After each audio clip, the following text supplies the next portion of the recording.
Сәлем достар, мен физика пәнінің мұғалімі Бақытқазы Таңнұр. Мен бар білгенімен сіздермен бөлісетін боламын. Бүгін біз сақталу заңдарын бастаймыз. Дене импульсі және күш импульсі. Импульстің сақталу заңдары. Домалап келе жатқан допты аяқпен тоқтата аласыздар ма? Әлде сондай жылдамдықпен қозғалып келе жатқан автокөлікті аяқпен тоқтата аласыздар ма? Домалап келе жатқан топ қандай да бір жылдамдықпен қозғалып келе жатыр дейік. Тура сондай жылдамдықпен автокөлікте қозғалып келе жатыр. Кәнекей достар, біз қайсын аяғымызбен тоқтата аламыз? Әрине, біз допты аяқпен тоқтата аламыз. Осы жерден біз қозғалыс мөлшерін байқай аламыз. Демек, қозғалыс мөлшері дегеніміз не? Бүгін біз сол тақырыпты ашатын боламыз. Ньютон заңдарындағы тең әрекетті күштерді табу кейде оңайға соқпайды. Сол жердегі тең әрекетті күш деп отырғанымыз не? Тең әрекетті күш деп отырғанымыз масса мен үдеудің көбейтіндісі. Балалар, үдеудің не екенін біз білеміз бе? Есімізге түсіріп көрейік. Үдеу дегеніміз не еді? Үдеу дегеніміз жылдамдықтың өзгеру шапшаңдығы. Демек, ол жылдамдықтың уақытқа қарай өзгерісі деген сөз. Уақытқа қарай өзгеріс. Бұл дельта деп отырғанымыз үшбұрыш. Ол не? Ол өзгеріс. Өзгеріс дегеніміз соңғы жылдамдықтың бастапқы жылдамдықтан айырмасы. Соңғы жылдамдықты V2 деп белгілейміз, бастапқы жылдамдықты V1 деп белгілейміз. Дельта Т-ға қатынасы. Кәнекей, енді біз осы формуланы басқаша түрде қарастырып көрейік. Яғни, дельта Т-ны теңдіктің сол жағына шығарамыз. Сонда біз күш пен уақыттың көбейтіндісі тең болады. Қандай да бір масса, мынау жердегі формуладан қалған масса көбейтілген соңғы жылдамдықтан бастапқы жылдамдықты азайтамыз. Балалар, менің бұл төбесіне жазған стрелка нені білдіретін еді? Ол векторлық шама. Векторлық шама дегеніміз ол бағытын және сандық мәні бар шамаларды векторлық шама дейміз. Енді біз осы формуланы қалай аталатынын қарастырып көрейік. Бұл формула импульс түріндегі Ньютонның екінші заңы деп аталады. Осы Ньютонның екінші заңы, импульс түріндегі Ньютонның екінші заңындағы жаңағы біз келтірген мысалдағы доп пен автокөлікті еске алайық. Біз доптың массасы мен автокөліктің массасының әлде қайда үлкен айырмашылығы болатынын білеміз. Сол кезде масса мен жылдамдықтың қандайда бір қозғалыс мөлшеріне әсер ететінін көре аламыз. Қозғалыс мөлшері дегеніміз не? Қозғалыс мөлшері дегеніміз ол дене импульсі. Дене импульсі деп отырғанымыз ол масса мен жылдамдықтың көбейтіндісі. Біз оны П әрпімен белгілейміз, балалар. Әр қайсы физикалық шаманың өзінің белгілеу әріптері бар. Енді біз жаңадан енгізген ұғым дене импульсін П әрпімен белгілейміз. Ол латын әрпіндегі П. Сіздер байқап отырғандай, дене импульсі векторлық шама. Дене импульсі деп отырғанымыз масса мен жылдамдықтың көбейтіндісі. Дене импульсінің халықаралық бірліктер жүйесіндегі өлшем бірлігі не болуы мүмкін, балалар? Міне, біз оны формуладан қарастырып көрейікші. Бұл жерде біздің дене импульсіміздің халықаралық бірліктер жүйесіндегі өлшем бірлігі, массаның өлшем бірлігі қандай еді? Ол килограмм. Ал жылдамдықтың өлшем бірлігі ше? Ол метр бөлінген секунд.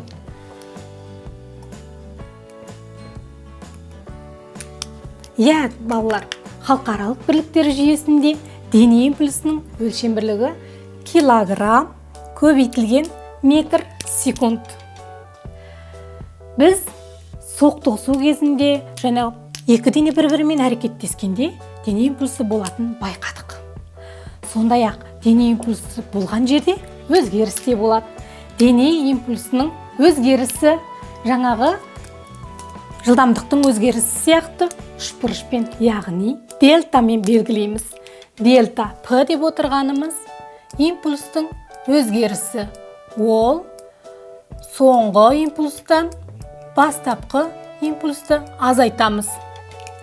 Осы жерден балалар естеріңде сақтаңдар. Дене импульсы деп отырғанымыз масса мен жылдамдықтың көбейтіндісі. Ал дене импульсінің өзгерісі деп отырғанымыз соңғы импульстан бастапқы импульсты азайтқанға тең. Балалар, мен сіздермен тағыда бір қызықты сұрақпен бөліскім келіп отыр. Біз қандайда бір биіктен жұмыртқаны жерге тастайтын болсақ, жұмыртқамыз шағылып қалады. Ал сондай биіктікте құмның үстіне тастайтын болсақ, жұмыртқамыз шағылмайды. Бұл неліктен болуы мүмкін? Біз бұл сұрақтың жауабын алда бірге қарастыратын боламыз. Енді өзіміз айтып өткендей, импульс түріндегі Ньютонның екінші заңына тоқталайық. Ньютонның екінші заңы бойынша теңдіктің оң жағындағы масса мен жылдамдықтың айырмаларының көбейтіндісін ашып жазайық.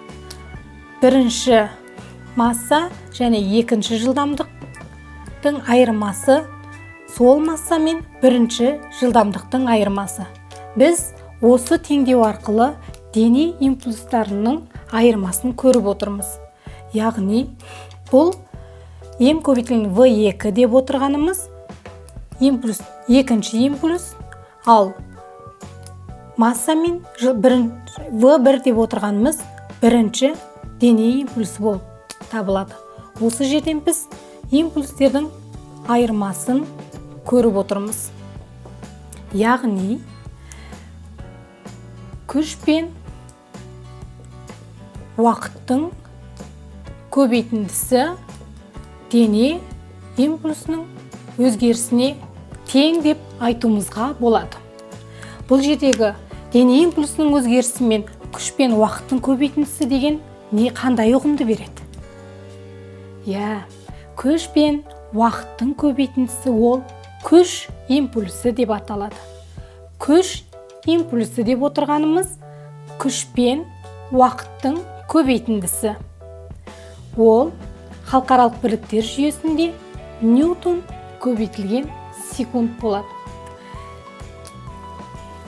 Күш пен уақыттың көбейтіндісі ол күш импульсі.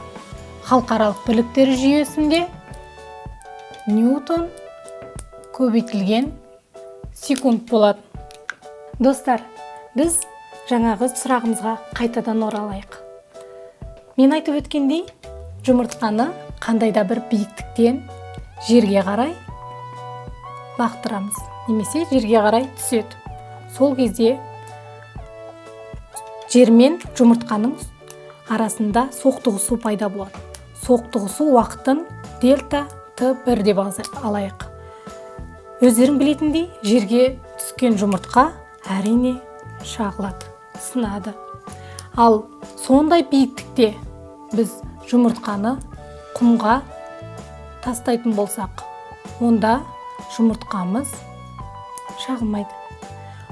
Себебі бұл жердегі дельта Т2-міз жерге тастағанға қарағанда әлде қайда үлкен болады. Біз осы жерден нені байқай аламыз? Егерде біз импульстың жерге және құмға түскен жұмыртқалардың бастапқы жылдамдықтарын екеуінде V1 деп қарастырайық. Жерге түскен кезде және құмға түскен кезде өздерің білетіндей, өткен кинематикада оқығандай, үдеу пайда болады. Жылдамдықтың өзгерісі пайда болады. Ол V2. Біз жылдамдықтардың өзгерісін пайда болу арқылы импульстың да өзгеретін жаңа ғана қарастырып өттік. Дене импульсындағы өзгерістер арқылы біз оны талдай аламыз. Импульстың өзгерісі деп отырғанымыз соңғы импульстен бастапқы импульсті азайтқанға тең. Яғни біз бастапқы импульсын жұмыртқаның массасын М деп алатын болсақ, бастапқы импульсы mv1 болады. Ал екінші жұмыртқаныкі М ол да V1, себебі екеуінде біз бірдей жылдамдықпен түсті деп қарастырамыз. Бізде бұл жерде айырмашылығы неде? Әрине бізде соқтығысуында. Бірінші дене жұмыртқа үшін жермен соқтығысып отыр. Ал екінші жұмыртқа үшін ол құммен соқтығысып отыр. Қандай да бір биіктіктен келіп түскен жұмыртқа жерге бірден соғылады. Яғни оған кететін уақыты азырақ болады. Құммен соқтығысқан уақытына қарағанда. Өздерің білетіндей, жерге құлап түскен жұмыртқа бірден жарылады. Ал құмға келіп түскен жұмыртқа сәл де болсын соқтығысуына уақыт кетеді. Яғни жермен соқтығысқандағы уақыты мен құммен соқтығысқандағы уақыты айырмашылығы бар. Яғни құмға түскен уақыты жерге түскен уақытынан көбірек болады. Біз осы арадан егерде біз уақытын соқтығысу, бұл жердегі уақыт деп отырамыз, соқтығысу уақытын көбейтетін болсақ, онда соқтығысу күшін азайта алады екенбіз. Осы жерден жұмыртқаның неге жарылмағанын сіздер біліп отырсыздар деп түсінемін. Себебі соқтығысу күші аз болса, оның жарылу мүмкіндігі де азая бастайды.